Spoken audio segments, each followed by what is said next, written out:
زي ما كنا بنقول دلوقتي من شوية في الترنيمة، سر حياتنا هو يسوع. خلي سر حياتك هو يسوع، رنم ليه في كل وقت. هو بيقبلنا حتى لو كنا لسه غلطانين في حقه. خلينا نرنم الترنيمة اللي جاية، لسه بتقبلنا واحنا واقفين نصليها سوا.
إلهنا عظيم، إلهنا أمين، وحافظ عهده سنين وسنين، بيطعم شعبه في برية ويطلق أسرى ومسبين. إله دانيال ورب داود، بنؤمن إنه مازال موجود، ينادي عبيده حسب وعده، من سيف إلياس وجوب أسود. يا إلهنا الصالح شكرا ليك، مهما بنشكر مش هنساك.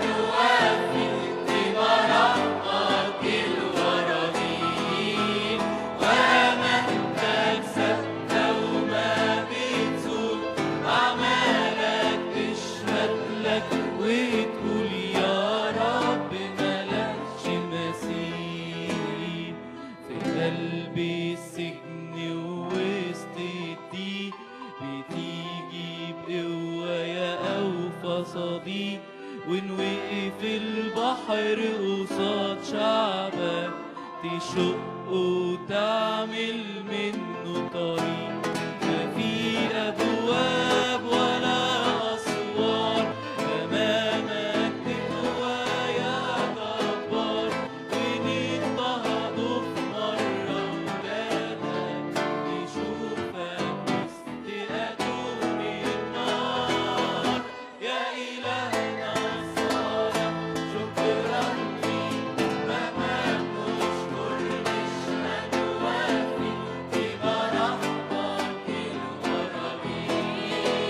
مهما اتكسرت وما بتزول أعمالك تشهد لك وتقول يا رب ملكش مثيل.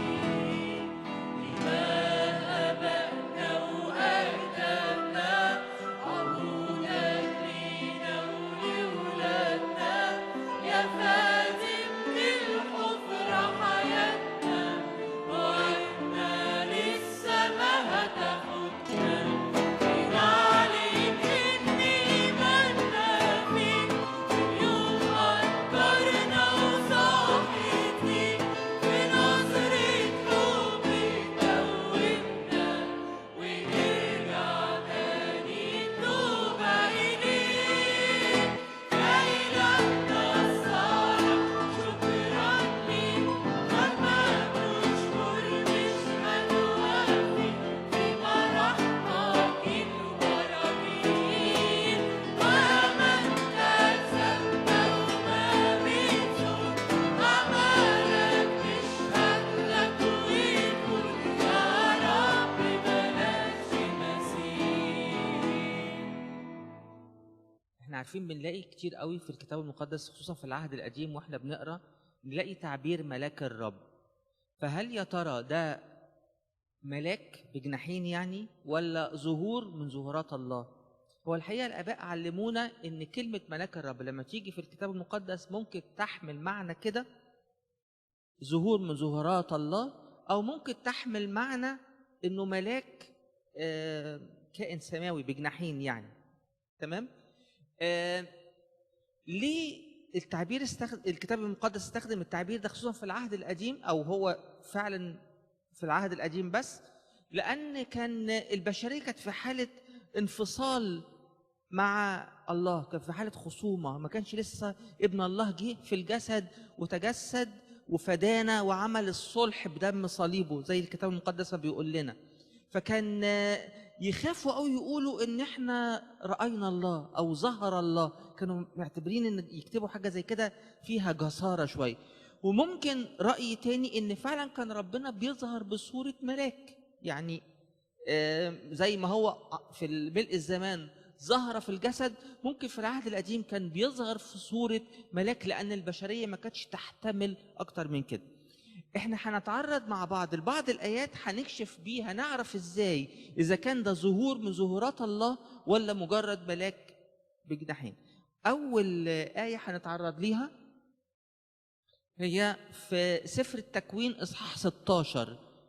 سفر التكوين اصحاح 16 مع هاجر زوجة ابراهيم. يقول كده ايه؟ فوجدها، احنا عارفين هاجر اتخانقت مع ساره وساره كرشتها، وهي هربانه في البريه. يقول كده فوجدها ملاك الرب على عين الماء في البريه. لحد كده ده ممكن يكون ملاك بجناحين على العين التي في طريق اشور. وقال يا هاجر جارية سراي من أين أتيت وإلى أين تذهبين؟ فقالت أنا هاربا من وجه مولاتي سراي. فقال لها ملاك الرب ارجعي إلى مولاتك واخضعي تحت يديها. لحد كده ده ممكن يكون ملاك، مجرد ملاك. لما يكمل يقول إيه؟ وقال لها ملاك الرب تكسيرا أكسر نسلك فلا يعد من الكسرة. هنا ده في سلطان إلهي في الكلام، واحد بيوعد بنسل، يبقى هنا ده ظهور من ظهورات الله ان هو بيوعدها ان هيكون نسلها لا يعد من الكسر. المثال الثاني مع ابونا ابراهيم ابو الاباء. يقول كده ايه؟ فناداه ملاك الرب من السماء وقال ابراهيم ابراهيم. فقال ها انا ذا. فقال لا تمد يدك الى الغلام ولا تفعل به شيئا، لاني علمت أنك خائف الله فلم تمسك ابنك وحيدك عني. لم تمسك ابنك وحيدك عني هنا يبقى ايه؟ يبقى ظهور إلهي، ان هو بيتكلم ان انت نفذت اللي انا طلبته منك انك تقدم ابنك ذبيحه، وانت رحت عشان تقدم ابنك ذبيحه. لم تمسك ابنك وحيدك عني. فدعا ابراهيم ذلك المكان يهوى يراه، لانه حتى انه يقال اليوم في جبل الرب يرى. يبقى ده تاكيد ان ده كان ظهور من ظهورات الله. ونادى ملاك الرب ابراهيم ثانيه من السماء وقال بذاتي اقسمت. يبقى هنا تاكيد ان ده ظهور إلهي من ظهورات الله في العهد القديم. المثال الثالث عشان نجري شوية عشان وقتنا، يعقوب أبي الآباء. احنا عارفين أبونا يعقوب شاف سلم طالع من الأرض للسماء وملائكة طالعين ونازلين حواليه.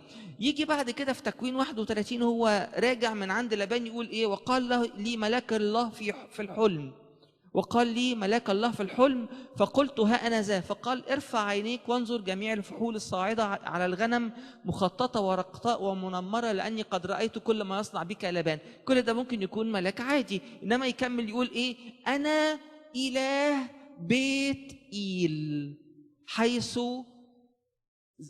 مسحت عمودا، حيث نظرت لي نذرا، الآن قم أخرج من هذه الأرض. هنا إعلان على طول يقول إيه؟ أنا إله بيت إيل. يبقى ده ظهور من ظهورات الله في العهد القديم، بس بيتعبر عنه بتعبير ملاك الله.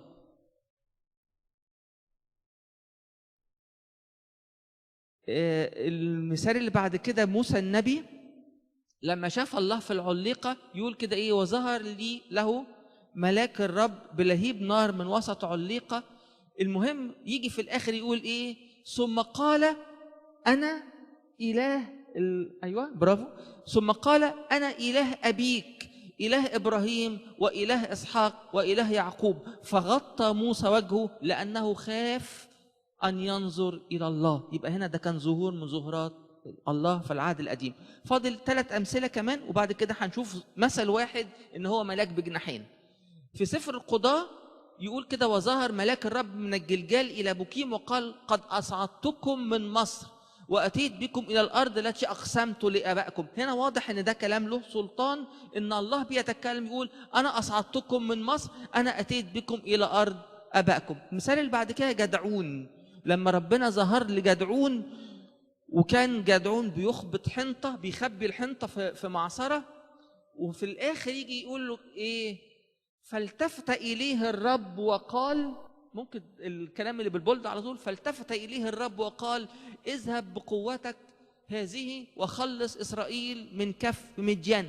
أما أرسلتك. اللي بيرسل هنا مين؟ الله. وهنا هو بيقول له إيه؟ فالتفت إليه الرب وقال اذهب بقوتك هذه وخلص إسرائيل من كف مديان. وبعد كده يقول له إيه؟ فقال له الرب إني أكون معك، إني أكون معك. هنا إعلان تماما إن ده ظهور من ظهورات الله. مثال السابع والأخير في إن هو ظهور إلهي مع منوح والد شمشون. الأول ظهر لمامة شمشون ملاك، كان ملاك الرب، وبعدين قال لها انت هتجيبي شمشون. المهم راحت بعد كده قالت لجوزها، وبعد كده قعدوا يصلوا ان عايزين نشوف الملاك ده تاني. ظهر لهم بعد كده، وبعد كده قال له في الاخر بيقول له ايه؟ فقال منوح لملاك الرب ما اسمك حتى اذا جاء كلامك نكرمك. فقال له ملاك الرب لماذا تسأل عن اسمي وهو عجيب؟ الاباء يربطوا الايه دي باشعياء 9 يقول ايه؟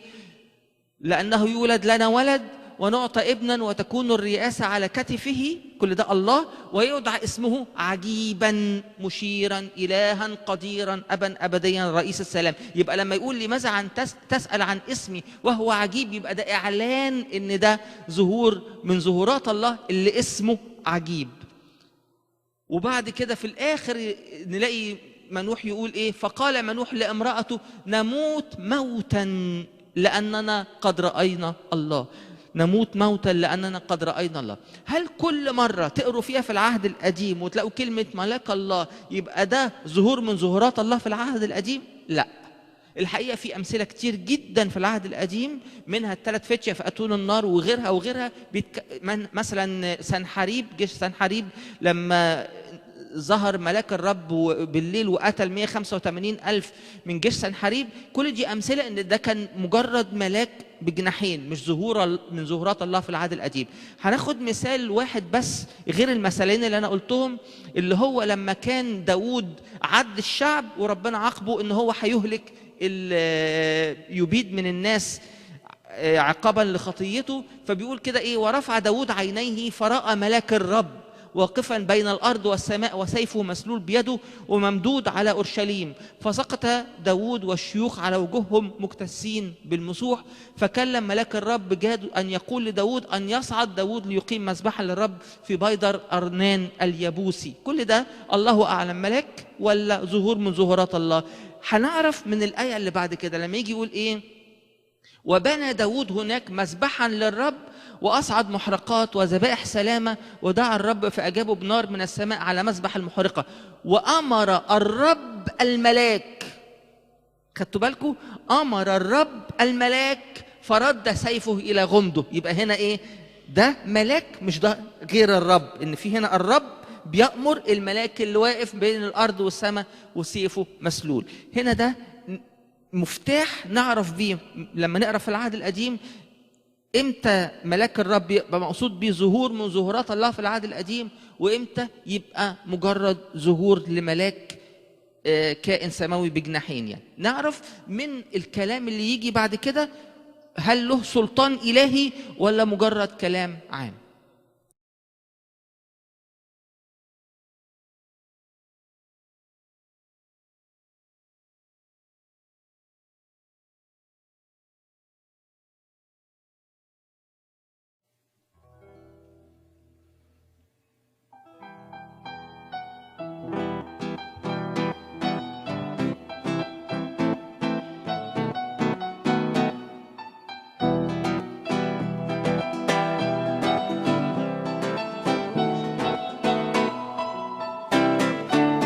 مخلصي ذبح على الصليب رفعت، حملت اللعنة العمل أكملت، الشيطان صاحت، مجدا لك مجدا لك.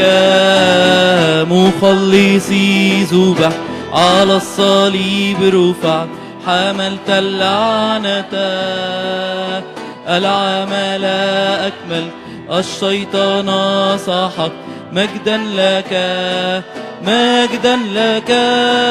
مجدا خلصتنا مجدا خلصتنا مجدا خلصتنا وتخلص بالتمام. مجدا خلصتنا مجدا خلصتنا مجدا خلصتنا وتخلص بالتمام. تحرر نعم، تشفي نعم نعم، نعلن إيماننا، لا تتغير لا تتأخر، نؤمن بك نؤمن بك. تحرر نعم، تشفي نعم نعم، نعلن إيماننا، لا تتغير لا تتأخر، نؤمن بك نؤمن بك. مجدا خلصتنا مجدا خلصتنا مجدا خلصتنا وتخلص بالتمام. مجدا خلصتنا مجدا خلصتنا مجدا خلصتنا وتخلص بالتمام. نحن نرفعك ونسبحك، فيك أماننا، على حياتنا على أبوابنا، دماؤك دماؤك. نحن نرفعك ونسبحك، فيك أماننا، على حياتنا على أبوابنا، دماؤك دماؤك. مجدا خلصتنا خلصتنا، مجدا خلصتنا وتخلص بالتمام. مجدا خلصتنا، مجدا خلصتنا، مجدا خلصتنا وتخلص بالتمام. مكتوب ان مسيحك من ابرع جمال من كل بني البشر.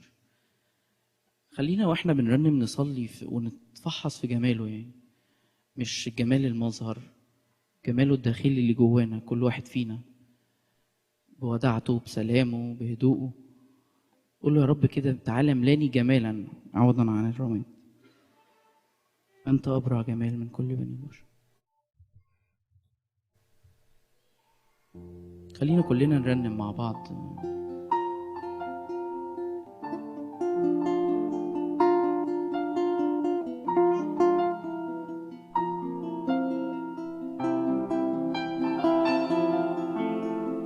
أنت أبرع جمال من كل بني البشر، انسكبت النعمة على شفتيك. أنت أبرع جمال من كل بني البشر، انسكبت النعمة على شفتيك. مشتهى الأمم، رجاء الشعوب، نور العالم يا يسوع. مشتهى الأمم، رجاء الشعوب، نور العالم يا يسوع. معلم بين ربوات الأبرع جمال، مالكي وسيدي يسوع.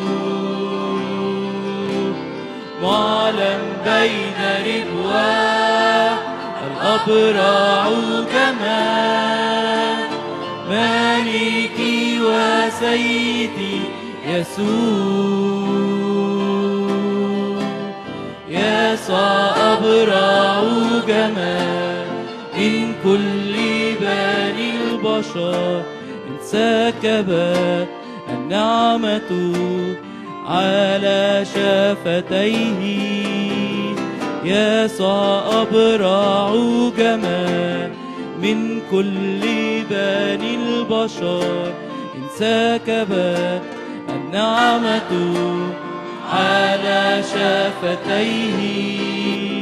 أنت أبرع جمال من كل بني البشر، مالكي وسيدي يسوع.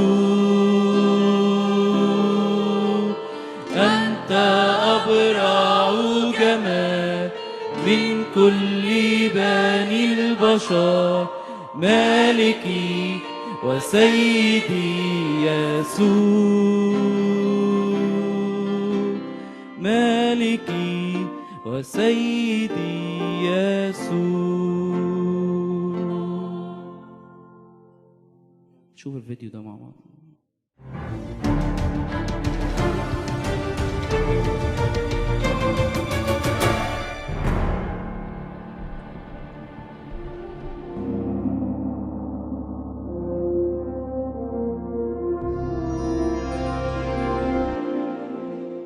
حاسة إني مش مستريحة، وحاسة إني مضغوطة، وكأني في امتحان صعب قوي. بحس إني في مصيدة وحيرانة، مش عارفة أروح كده ولا كده. والسؤال صعب، يا ترى مشيئة ربنا في حياتي إيه؟ وليه لغاية دلوقتي مش عارفة أوصل لها؟ ليه صعب قوي كده وكأنها حاجة متعلقة فوق ومش عارفة طولها؟ الموضوع مش صعب ولا مستحيل، احنا اللي بنخليه صعب. يمكن عشان بنبقى محتارين بين اللي انا عايزه واللي ربنا عايزه، واللي عايزينه منه دايما يا رب ساعدنا، باركنا، اشفينا، صلحنا، وكل ده حلو. بس اللي محتاجين نزوده واحنا بنطلب كل ده، يا رب زي ما انت عاوز مش زي ما انا عاوز. محتاجين ما نلخبطش دورنا مع ربنا، علشان هو البطل مش احنا، عشان هو اللي يقدر يشيل عننا الأحمال التقيلة مش احنا. انا مش هقدر اشيل حاجة. عاوزين نعيش حياتنا واحنا بنشاور عليه هو، ونشيل نفسنا من مشهد حياتنا خالص. مش هنكون كومبارس ولا اسمنا مش مكتوب، لكن المقصود ان هو يكون البطل الاول. نظرنا على الله وبس، وساعتها هيحصل الذوبان بين اللي انا عاوزه واللي ربنا عاوزه. هنوصل لنتيجة ان الإرادة بقت واحدة، وبكده هنعيش مرتاحين اكتر. مش هنبقى محتارين ولا في صراع بين مشيئته ومشيئتنا. صلواتنا لازم تختلف. يا رب اللي انت عايزه مش اللي انا عايزه.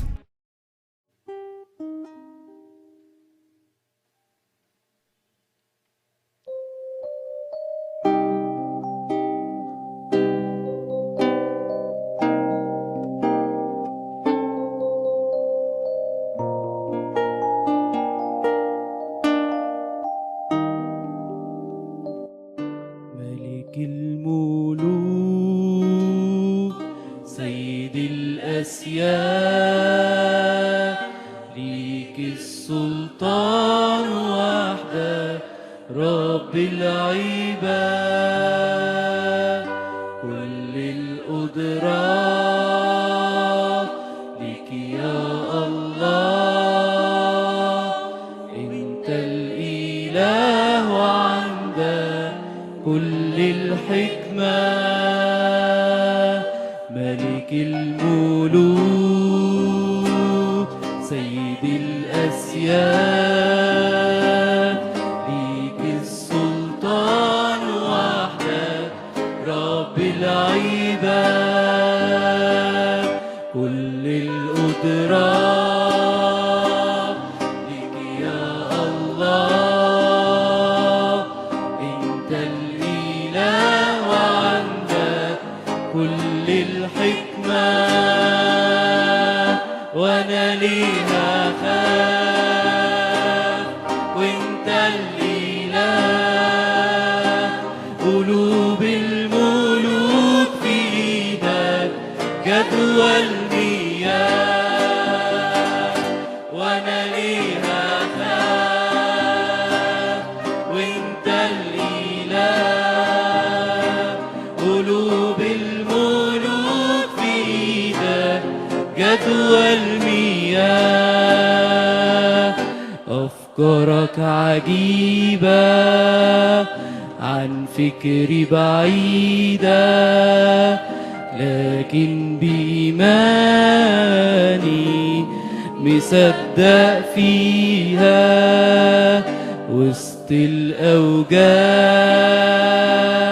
وفي الأتعاب تديني نور ونصرة تفتح أبواب. أفكارك عجيبة عن فكري بعيدة، لكن بإيماني مصدق فيها. وسط الأوجاع وفي الأتعاب تديني نور ونصرة تفتح أبواب. وأنا ليها خاف وانت الإله، قلوب الملوك في ايدك جدوى المياه. وانا ليها خاف وانت الإله، قلوب الملوك في ايدك جدوى المياه. نعظمك.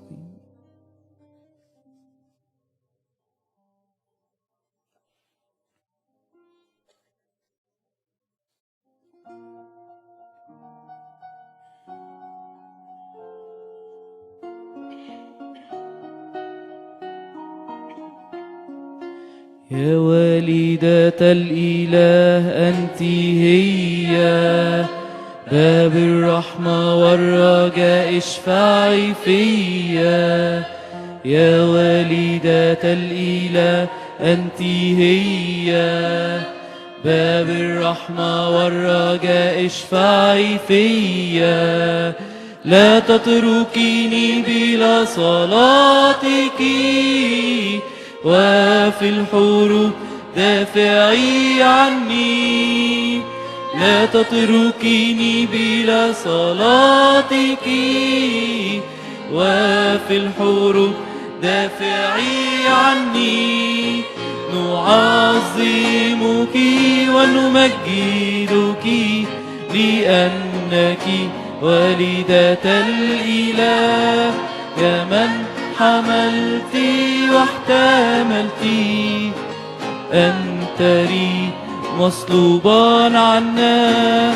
نعظمك ونمجدك لأنك والدة الإله. يا من حملت واحتملت أنت لي مصلوبا عنا. يا والدة الإله اروي لنا قصة الميلاد قصة خلاصنا. يا والدة الإله اروي لنا قصة الميلاد قصة خلاصنا.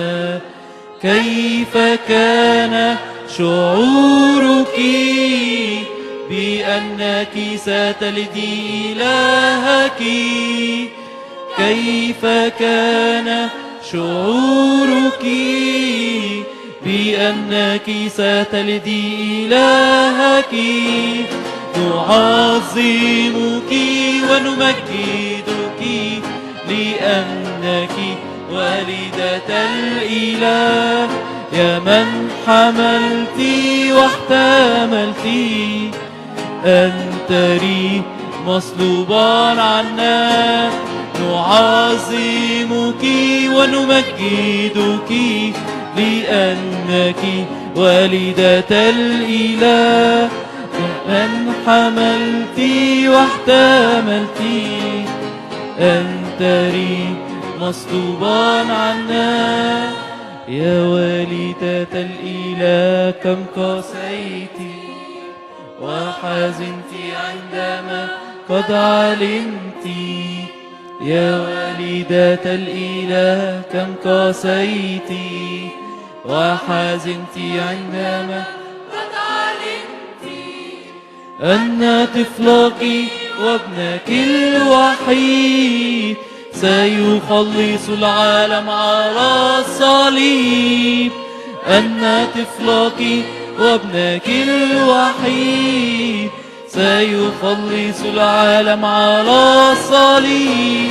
نعظمك ونمجدك لأنك أنت إلهنا مخلصنا يسوع من كان بدمه فداؤنا.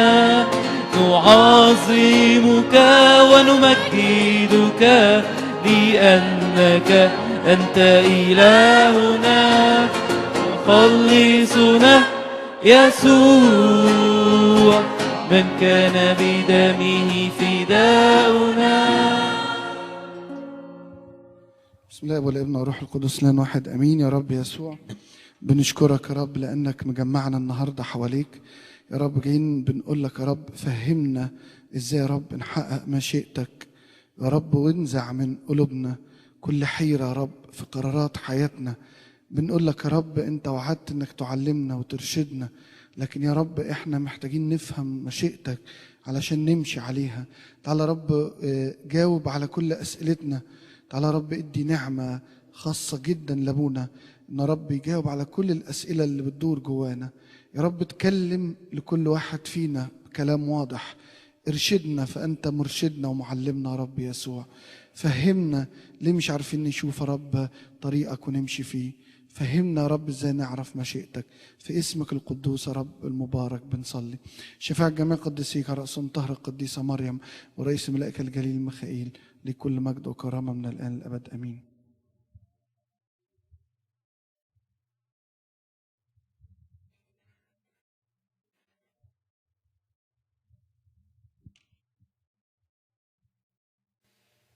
واستجب لنا عندما ندعو قائلين يا أبا الذي في السماوات قدس اسمك، ليأتي ملكوتك، تكن مشيئتك كما في السماء كذلك على الأرض.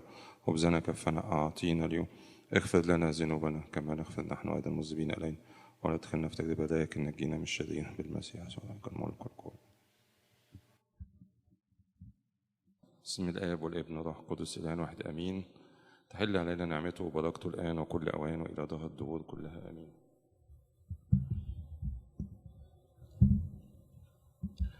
نقرأ جزء من رسالة معلمنا بولس الرسول إلى أهل أفسس، إصحاح 6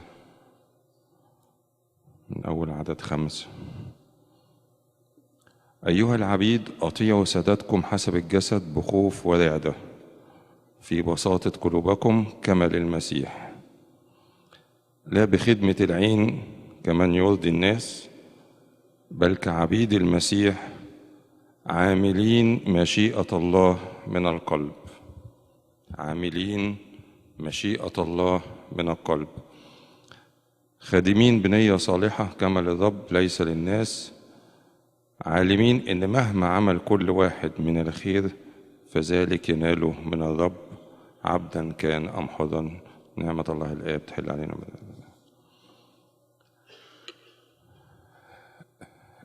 هو الموضوع فعلا محير، يعني زي ما القدام كانوا عاملين البوستر، هو فعلا محير. همشي كده ولا كده؟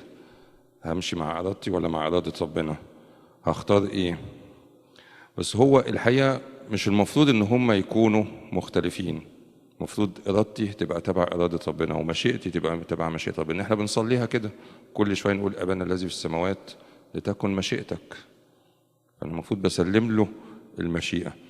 بس هل فعلا إرادة ربنا ممكن تبقى ضد إرادتي، أو إرادتي أنا ضد مشيئة ربنا؟ الحقيقة ممكن، الحقيقة يعني لو ابتدينا من أول آدم وحواء، أكيد ربنا ما خلقهمش عشان يطلعهم من الجنة، ما كانتش دي مشيئة ربنا في الأول. بس هو ربنا اداهم المعطيات وقال لهم دي تاكلوا منها تقعدوا، ودي ما تاكلوا منها تطلعوا بره. هم اختاروا اللي ياكلوا منها اللي يطلعوا بره. فخلاص، هو ربنا دايما بيحط لنا المعطيات واحنا اللي بنختار. اقول لكم اصعب من كده، في انجيل مرقس في آية صعبة جدا. سيد المسيح له المجد ضاح الناصرة، قعدوا يقولوا له انت مين وازاي تعمل كده، ورفضوه وقال لهم ليس نبي بلا كرامة الا في وطنه. في آية صعبة جدا يقولها الكتاب المقدس، لم يقدر أن يصنع هناك ولا قوة واحدة. يعني حتى الخير اللي عايز يعمله لهم ما عرفش. لم يقدر أن يصنع هناك ولا قوة واحدة. أكيد هو كان مشيئته إن هو يعمل لهم الخير، وهو جاي لهم عشان يعمل لهم الخير، بس هم رفضوا. عشان كده يقول في الكتاب وتعجب من عدم إيمانهم. يعني القصة كلها بترجع تصب تاني في الآخر في إيماني بربنا وتسليمي لمشيئة ربنا. اللي بيوصلني للمرحلة دي إن أنا كتير قوي بقعد أنشغل إن أنا أعرف إرادة ربنا عن إن أنا أعمل مشيئة ربنا. بتعب نفسي وأقعد أفكر وأحسب وأقعد أقول طب هو عايزني أعمل كده ولا مش هعمل كده، وده بيخليني أنشغل عن عمل مشيئة ربنا. مشيئة ربنا معلنة هنا في الكتاب المقدس، الوصايا كلها موجودة وخطة حياتي كلها موجودة هنا في الكتاب المقدس، بس أنا بتعامل مع ربنا حتة حتة. ويمكن تركيزي إن أنا أعرف مشيئة ربنا في القصة دي، في الأمور ديت، يخليني أنشغل عن عمل مشيئة ربنا في خطته العامة كلها. كل واحد عنده إيمان إن ربنا خلقه بخطة عامة لحياته كلها بكل تفاصيلها. بس احنا للأسف يمكن بنحصر مشيئة ربنا في أمور معينة، في جواز، في سفر، في شغل، في سكن. امور دي هي امور مهمه، بس مش هي دي خطه ربنا العامه. خطه ربنا العامه موجوده ليا في الكتاب المقدس. عشان كده انا لما اركز في حاجه صغيره من الحاجات دي مهما كانت مهمه في مصير حياتي او في خط حياتي، انا كده بقلل من قيمه مشيئه ربنا. مشيئه ربنا ليا اكبر من كده. مشيئه ربنا ليا ان الجميع يخلصون ولا معرفه الحق يقبلون، هي دي المشيئه. انما انا بركز في حتت صغيره واقول انا عايز اسمع صوت ربنا هنا واعرف صوت ربنا هنا. عشان كده ده تركيزنا ان انا اعرف مشيئه ربنا في حاجه صغيره يلهيني عن ان انا اعيش بطريقه تمجد ربنا في حياتي اللي هو مشيئته من خلقي اساسا. عشان كده لازم احط بعض النقط كده قدامي. انا عشان اسمع صوت ربنا، عشان اعرف اراده ربنا، عشان اعرف مشيئه ربنا، لازم اهيئ الظروف دي ان انا اسمع مشيئه ربنا. نقرا في سفر اعمال الرسل لما يجي يطلب برنابا وشاول لعمل، يقول كده: وبينما هم مجتمعين هم يخدمون الرب ويصومون قال الروح القدس افرزوا لي برنابا وشاول. يعني مش هم قاعدين بيتسلوا، مش هم قاعدين بيدردشوا، لا ده قاعدين بيخدموا ويصوموا. والصوم دايما في الكتاب المقدس صوم وصلاة، دايما الاثنين مرتبطين. فمعنى كده انا لازم اهيئ الظروف دي كلها بالصوم والصلاة والخدمة عشان اعرف مشيئة ربنا، وتبقى سلوك عام في حياتي، مش في وقت معين. مش وقت ما انا عايز اسمع صوت ربنا دلوقتي هصوم دلوقتي. احنا بنيجي نقول مثلا لو انت عندك اختيار في حاجة معينة او مشكلة في حاجة معينة، حط الموضوع على المسبح واحضر 3 قداسات. بس مش هم دول كلهم، بس دول اضافي عن السلوك العام. يعني مش هم دول اللي هعرف بيهم صوت ربنا وخلاص واعيش حياتي تاني. لا، هو انا بكون ماشي مع ربنا في حياة روحية مستمرة منتظمة. اجي في فترة ازود شوية. نفتكر كلنا ايام الثانوية العامة كم قداس حضرناه في الثانوية العامة في اخر شهرين بس. خلينا كده نتكلم على اخر شهرين قبل الامتحانات. كم قداس حضرناه؟ طب كم قداس حضرناه في اول سنة في الكلية؟ طول السنة بقى هنلاقي الفرق كبير قوي. ونلاقي ان احنا ايام الامتحانات نصحى بدري ونيجي نحضر قداس من 6 ل8 ونطلع على الامتحان. لما نيجي بعد كده في الايام العادية، طب قداس حتى يوم الجمعة؟ لا، ما هو يوم الجمعة ده اليوم الوحيد اللي بالاجازة اللي بقدر اريح فيه. على فكرة هو نفس يوم الجمعة بتاع السنة اللي فاتت برضه ما اتغيرش، نفسه هو يوم الجمعة اللي انا كنت فيه في الثانوية العامة. بس في وقت الثانوية العامة وقت الامتحانات كنت مركز قوي انك تنتظم في القداسات. فعشان كده هي قصة مش قصة موقف معين اسمع فيه صوت ربنا او موقف معين اعرف فيه مشيئة ربنا. لا، هو انا حياتي تبقى كلها مع ربنا، ويجي في حتة محتاج اعرف مشيئة ربنا يسمعني صوته. بس لازم تكون الاول انا حاطط القاعدة اللي انا منتظم فيها. ولازم الكتاب يقول لنا كده، لازم نثق ان كل حاجة ربنا بيعملها حسب مشيئته المعلنة لنا. ولازم انا اسلم بالثقة دي. لازم اكون واثق انا بسلم حياتي لمين ومشيئتي لمين. انا مش بسلمها لاي حد، ممكن يمشي يمين ممكن يمشي شمال ممكن يمشي مرة صح ومرة غلط. لا، انا واثق ان هو في كل مرة هو هيقودني للاختيار الصح، يبقى انا ماشي معاه على طول. عشان كده يقول في سفر الامثال: توكل على الرب من كل قلبك وعلى فهمك لا تعتمد، في كل طرقك اعرفه وهو يقوم سبلك. احنا دايما بناخد الجزء الاولاني، توكل على الرب بكل قلبك وعلى فهمك لا تعتمد. خلاص ما تفهمش ما تذاكرش ما تحفظ وخلاص، وتوكل على الرب بكل قلبك. لا، في كل طرقك اعرفه وهو يقوم سبلك. يعني في طريق حياتك كله تبقى انت ماشي معاه. تيجي في موقف تحتاج اختيار منه او تحتاج ارشاد منه يديهولك على طول، بس لازم اكون مهيأ له الظروف اللي هو يبعت لي فيها. عشان كده مسؤوليتنا احنا كمؤمنين ان احنا مش بس نبحث عن خططنا المستقبلية في حياتنا ونعرف ربنا عايزنا نروح هنا ولا نروح هنا. لا، مسؤوليتنا ان احنا نثق بالله ونثق في شخصه ونثق ان هو بيختار لنا دايما الخير لينا. عشان كده احنا ما نقدرش نعمل مشيئة ربنا من غير ما نعرف وصاياه، ما نقدرش نعمل حاجة من غير ما نعرف نرجع للستاندرد بتاعنا بقى. هو عايزنا نعمل ايه؟ 1 2 3. هو عايزنا على طول نعيش حياة القداسة. هو طلب مننا كده، هذه هي إرادة الله قداستكم. ما ينفعش ان انا اعيش حياة القداسة وقت ما انا عايز استشارة او عايز رأي. لا، دي حياة عامة. القداسة دي سلوك عام، نسلك بحياة القداسة سلوك عام، نمتنع عن الزنا وهوى الشهوة. لازم نسلك على طول في حياة الشكر وحياة الصلاة. دي حاجة منتظمة، مش حاجة وقتية، مش حالة وقتية. لازم على طول أكون بطبق تعليم ربنا ووصايا ربنا اللي هي مشيئته المعلنة في الكتاب المقدس. عشان كده أنا ما احتس وما اتحيرش وما اتشتتش وارجع أقول طب أمشي كده ولا أمشي كده. كل حاجة موجودة عندي في الكتاب المقدس. أحط حياتي في الطريق دوت وفي التراك دوت، وهو هيقودني. وأنا مسلم، أنا عارف أنا مسلم مشيئتي، مسلم حياتي لمين؟ أنا مسلم حياتي لملك الملوك ورب الأرباب. هو ضابط الكل، هو ما عندوش حاجة ممكن تفلت منه، ما عندوش حاجة مش عامل حسابها.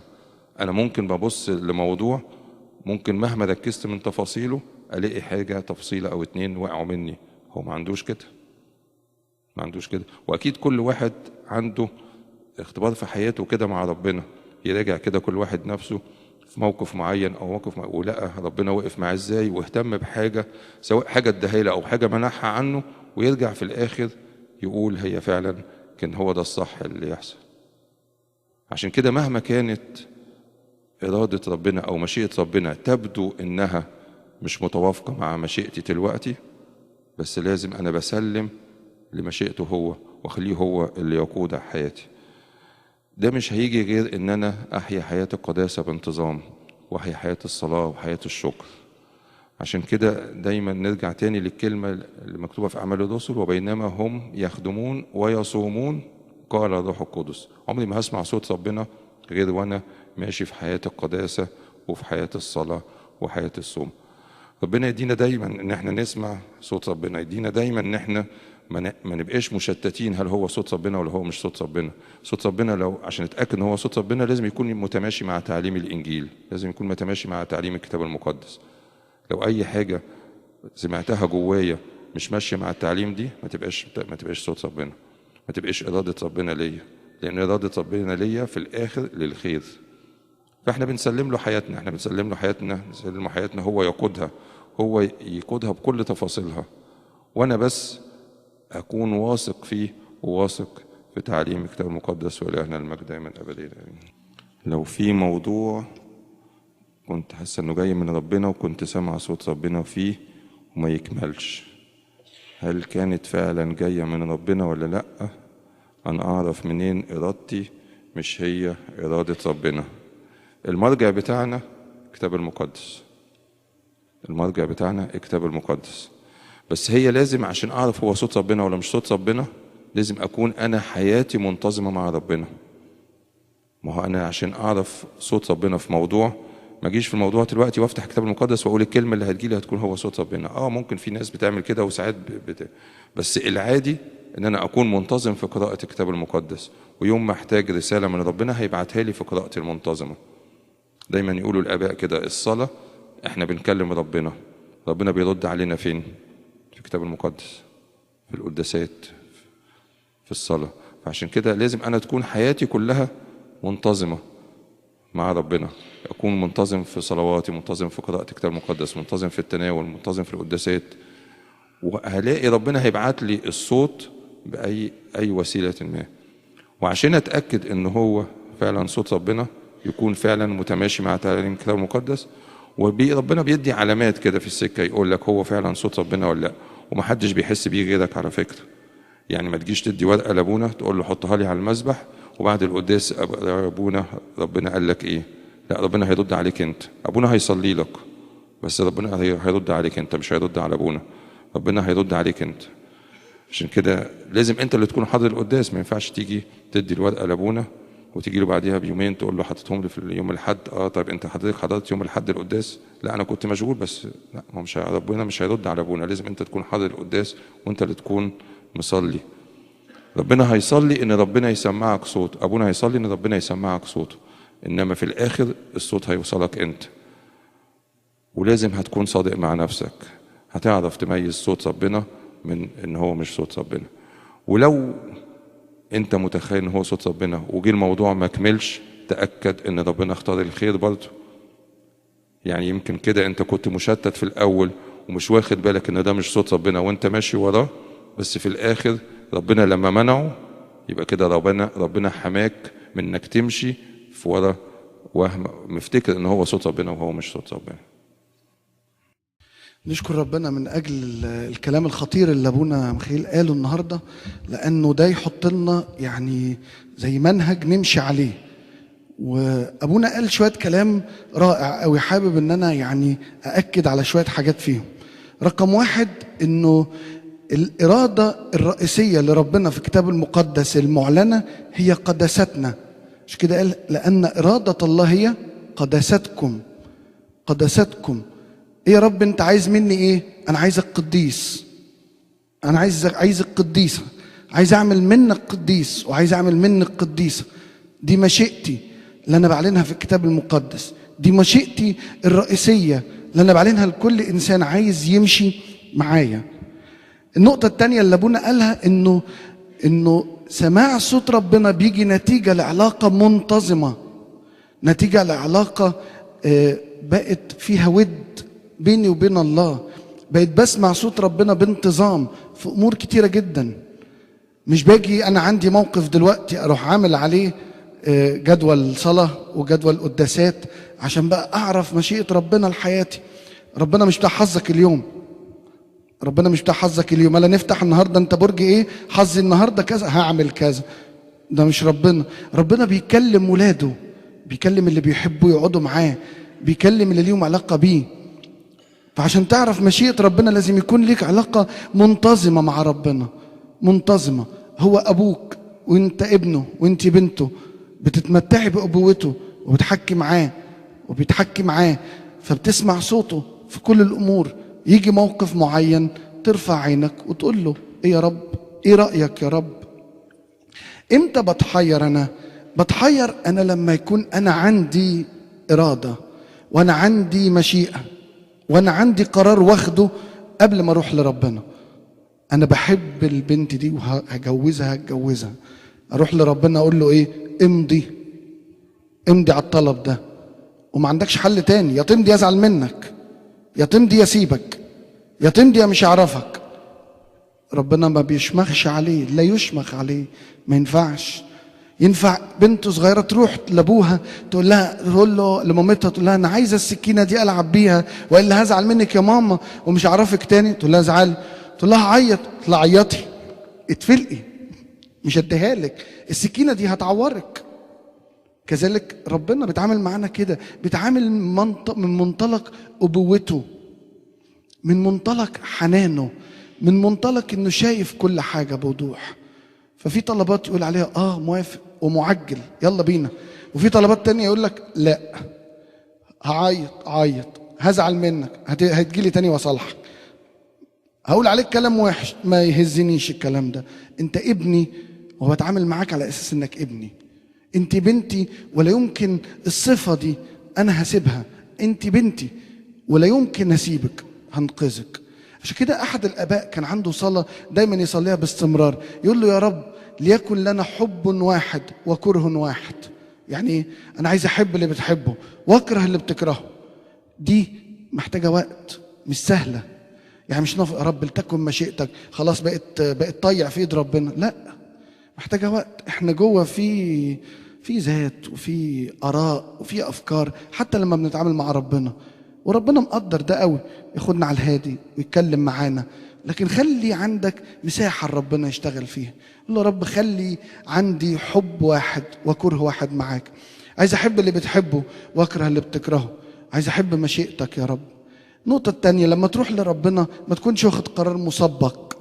مفيش حاجة أكيدة في الدنيا، مفيش حاجة أكيدة في الدنيا. أنا رايح لما بسأل ربنا رايح له وأنا بصيغة اللي أنا مش عارف، اللي أنا مش فاهم.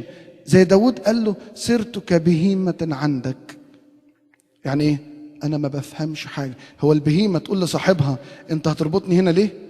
ولا تقول لصاحبها انت هتطلعني فوق الجبل ليه؟ ولا تقول لصاحبها انت هتشربني ميه دلوقتي ليه؟ بهيمه كده. فداود قال له صرت كبهيمة عندك، حطني مطرح ما تحطني، خدني مكان ما تاخدني، قدني مكان ما تقودني، انا مسلمك نفسي. عشان كده برضو في المزمور بيقول لك ايه؟ لا تكون كبغل بلا فهم او فرس بلا لجام. والناس الشراح قالوا كلمة حلوة قوي، ما تبقاش بغل بلا فهم، يعني ما تبقاش عقلاني قوي ومتأخر عن قراراتك. في واحد تلاقيه عقلاني جدا متأخر عن قراراته، ما بياخدش قرار في اي موضوع. ليه؟ بفكر، بدرس، عمال بيدرس. اللي ماشي ورا ربنا ما يبقاش كده. ولا تكونوا كفرس بلا لجام، ولا تبقى عاطفي متدهول على نفسك، يعني القرار اخده واطلع اجري. لا كده ولا كده. اللي ماشي ورا ربنا ده شخص متزن، لا هو عقلاني بطيء ولا هو زي الفرس عاطفي يجري. لا، فاللي ماشي ورا ربنا كده متزن، لا يبطأ مواضيع قوي لدرجة الملل، ولا يجريها قوي لدرجة يعني يجري يخش في الحيط. فده بتاع ربنا. فخلي إرادتك تبقى بين إيد ربنا. قول له رب أنا إرادتي ما بين إيدك، بسلمك إرادتي وبسلمك حياتي، وليكن لنا حب واحد، وعلمنا امشي وراك واسمع صوتك، وما اخطيش خطوة غير لما أسألك أعمل إيه، أروح ولا ما أروحش. صدقوني في أتفه الحاجات، أتكلم المكالمة دي ولا لأ، الشغل ده إيه يا رب، ولا لأ، كل حاجة ولا لأ، إيه رأيك، موافق؟ وربنا هيجاوب. كتر الأسئلة وفتحك حوار مع ربنا هيخلي ربنا يتعامل معاك كصديق، ويحكي معاك ويريحك، وتلاقي اللي بيقول لك ربنا في قلبك صح. مع الوقت يبقى بينك وبين ربنا علاقة مفتوحة. ايه ده؟ بتسأله بيجاوبك، بتقول له بيقول لك، وبيقودك وبيوديك وبيجيبك وبيحافظ عليك وبيمنعك من الشر. حياة تانية خالص، ما بقاش في حيرة، لأن إرادتي مع إرادة ربنا حصل اتحاد، أنا مع إرادته. عشان كده آخر حاجة بقى مخليها في الآخر، في سؤال بيتكرر كتير قوي: هل الله يغير إرادته؟ في ناس بتسأل السؤال ده، هل الله يغير إرادته؟ وكأن ربنا ده يعني جبار كده، قاعد بقى ايه في السلخانه مثلا وعمال بيبهدل الناس، واحنا نروح نتحايل عليه نبوس ايدك ايه غير ارادتك. ربنا مش كده، احنا فاهمين ربنا غلط. ربنا حلو. مش كده معلمنا بولس الرسول في رومية 12 بيقول ايه؟ تغيروا عن شكلكم بتجديد اذهانكم. يعني انتوا محتاجين تتغيروا. بص الرساله، انتوا محتاجين تتغيروا. غيروا ده، تغيروا عن شكلكم بتجديد أذهانكم، عشان تعرفوا إرادة الله. ووصفها ب3 صفات. إرادة الله شكلها إيه؟ إرادة الله الصالحة الكاملة المرضية. الصالحة يعني جود، جميلة، حلوة. إرادة الله لحياتك حلوة، إرادة الله لحياتك جميلة. قول كده، الكتاب قال عنها كده، جميلة، صالحة. الصالحة الكاملة. الصفة الثانية كاملة يعني بيرفكت، فيهاش عيوب. مش حاطط لك قنابل في السكة ورا. الله أعلم ربنا مخبلنا إيه؟ مخبلنا كل خير، مخبلنا كل حاجة حلوة، خير ورحمة يتبعانني كل أيام حياتي. ربنا مخبلنا كل حاجة جميلة وكل بركة حلوة. يبقى إرادة الله الصالحة الكاملة. 3 حاجة المرضية التي ترضيني وتفرح قلبي. خلونا دي صلواتنا ونقف نصلي دلوقتي ان يكون لنا رب حب واحد وكره واحد. مركز التوظيف هنا عندنا في الكنيسة عامل دورتين مهمين جدا. الدورة الأولى يوم 13 فبراير، 13 الشهر ده، بتتكلم عن ازاي اكتب السي في بتاعي، اكتب سي في حلو. في ناس كتير بيبقى عندهم يعني امكانيات كتير، بس لما يجي يكتب سي في يكتبه بطريقه مش حلوه. فازاي اكتب السي في بطريقه كويسه. 2 ازاي اعمل انترفيو ناجح. ده يوم 13 فبراير من 5 ل 8:30، ورسوم الاشتراك 20 جنيه والحجز بره.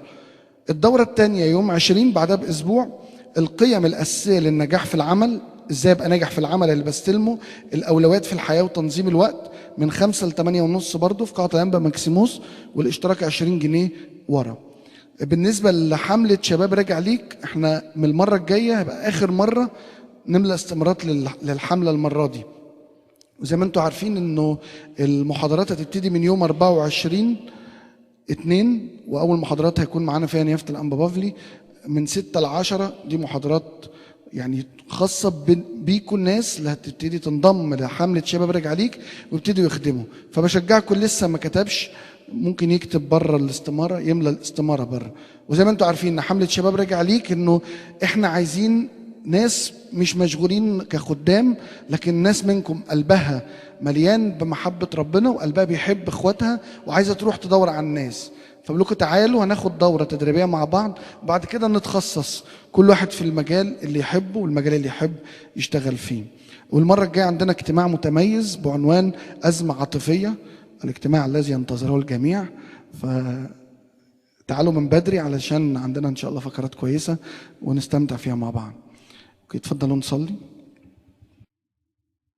خلونا بقى نصلي على الكلام اللي سمعناه يا رب، ان انا عايز يا رب اعيش مشيئتك اللي هي القداسه. عايز ادخل في شركه معاك منتظمه. خلونا ناخد قرارات كلنا، قرارات جديده، ان يا رب انا عايز اخش في علاقه منتظمه معاك.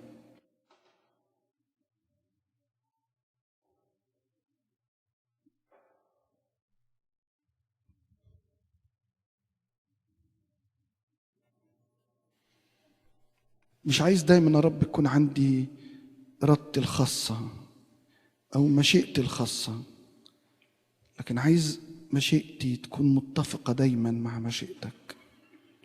يمكن يكون يا رب صعب عليا، بل يمكن في أوقات بتبقى مستحيلة، لكن أنا بقول لك ساعدني يا رب، ساعدني أسلم لك عمري كله ليك، ساعدني أسلم لك قراراتي بين إيديك، ساعدني أسلمك كل اللي جوايا، ويكون لنا حب واحد وكره واحد. ساعدني يا رب.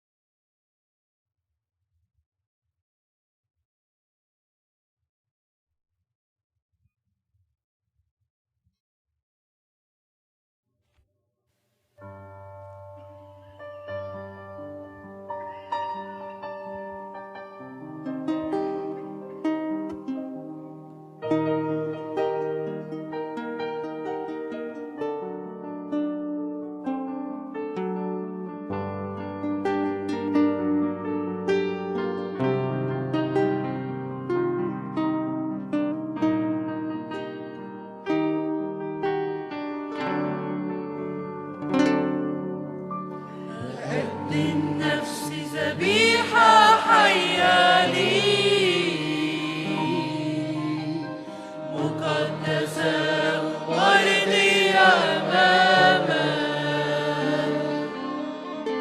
وبكسر كل طيب عند رجليك، ما بقاش في حياتي غالي قدامك، بقدم نفسي ذبيحة حية ليك، مقدسة ومرضية أمامك، وبكسر كل طيب عند رجليك، ما بقاش في حياتي غالي قدامك، بختارك تكون الأول قبل أي شيء، علشان انت الحياة والحق وانت هو الطريق، واختارك تكون الأول علشان انت الحياة والحق وانت هو الطريق. برجع عبدت معاك وأعلن سلطانك على قلبي لوحدك. روحك يشفي ارتدادي يقدسني ويرضي يصنعني إنك يحمل مجدك.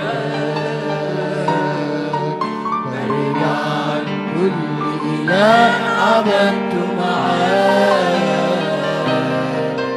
وأعلن سلطانك على قلبي لوحدك. روحك يشفي ارتدادي يقدسني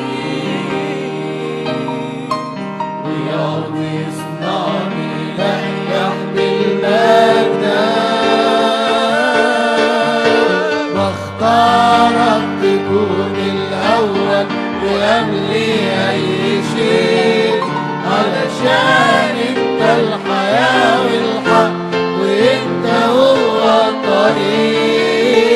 بختارك تكون الأول وقبلي أي شيء علشان انت الحياة والحق وانت هو الطريق.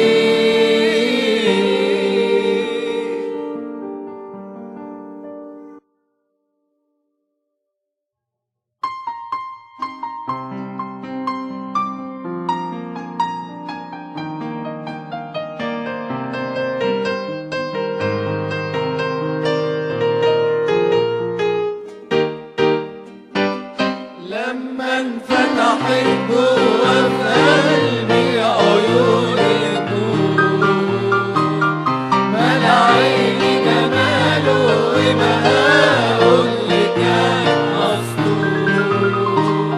لما انفتحت جوا في قلبي عيون النور ملا عيني جماله وبهاءه اللي كان مسطور. واسمع لقلبي لما لسانك مقالش وبعدها انفتحت في كل كياني وجاه. المجد والغنى والعظمة حوالين كراسيك وتيجان عظماء مطروحة عندك مجاليك. والكل بيهتف ويسبح ويقول قدوس. الحمل الراعي اللي نشأ على كفي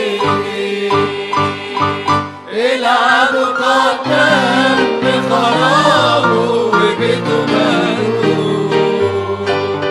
الرب الجالس فوق عرشه جعل له حدود. العدو قدام بخرابه وبيته مهدود. والرب الجالس فوق عرشه جعل له حدود. وعديد القوة بقادر بصليب يسوع يعمل أعمال سيده الغالب ويعدي السور. المجد والغنى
السبعون ملك الملوك والسما والأرض متعظم دم الزمين المجد والغنى والعظمة حوالين كرسي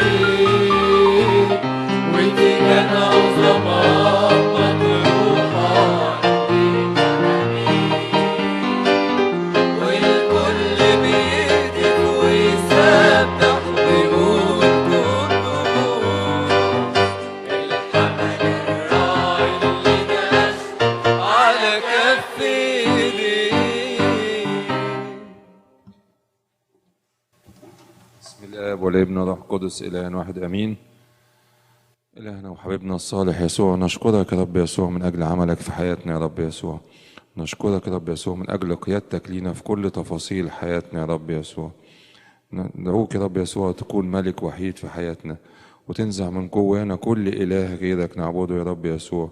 ما يبقاش فيه غيرك أنت وحدك يا رب يسوع، إلهنا وحبيبنا الصالح قائدنا الحي يا رب يسوع. اكسر جوانا يا رب يسوع كل ذات توقف عمل مشيئتك جوانا في حياتنا يا رب يسوع.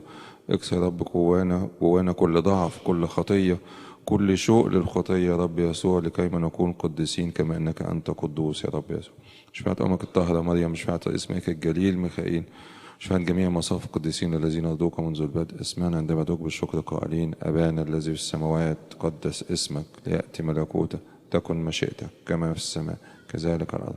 خبزنا كفنا أعطينا اليوم، اغفر لنا ذنوبنا كما نغفر نحن أيضا المذنبين إلينا، ولا تدخلنا في تجربة لكن نجينا من الشرير بالمسيح يسوع ربنا، لك الملك والقوة والمجد إلى الأبد آمين. محبة الله الآب ونعمة الابن الوحيد ربنا وإلهنا مخلصنا يسوع المسيح، شركة وهبة وعطية روح القدس تكون مع جميعكم. امضوا بسلام. سلام رب يكون معكم.